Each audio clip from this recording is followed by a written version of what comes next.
Hello, কেমন আছো সবাই? আমার নতুন একটা ভিডিওতে সবাইকে জানাই ওয়েলকাম। তো আজকাল এই চাটা দেখছি ভীষণভাবে ভাইরাল হচ্ছে। আমিও তাই চেষ্টা করছিলাম বাড়িতে এটা বানানোর জন্য, বানিয়েও নিয়েছিলাম। তা কেমন বানিয়েছিলাম সেটাই তোমাদের সঙ্গে শেয়ার করেছিলাম। ভালো লাগলে অবশ্যই জানিও কমেন্টের মাধ্যমে। আর আমার ভিডিও যদি ভালো লেগে থাকে সেটাও জানিও, তাহলে আমি অনেক লং ভিডিও, অনেক রেসিপি তোমাদের সঙ্গে শেয়ার করতে চাই। তোমাদের সঙ্গে কথা বলতে বলতে আমার চাটা অলমোস্ট রেডি হয়ে গেছে। চায়ের কালারটা দেখো কি সুন্দর এসছে। তবে আমি একটা সাজেস্ট করব, যদি এটা বাটির ভাঁড়ে তোমরা খাও তাহলে এটার টেস্ট অনেক গুণ এনহ্যান্স করবে। দেখো চাটা আমার ফাইনালি রেডি হয়ে গেছে।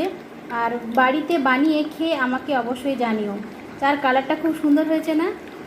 আমি এটাকে খেয়েছিলাম বাড়িতে বানানো নিমকির সঙ্গে। এই নিমকি রেসিপিটাও আমার কাছে আছে, যদি তোমরা চাও আমি শেয়ার করব। আর ততক্ষণে সবাই ভালো থেকো। অবশ্যই আমার ভিডিওতে লাইক, কমেন্ট আর শেয়ার করে দিও।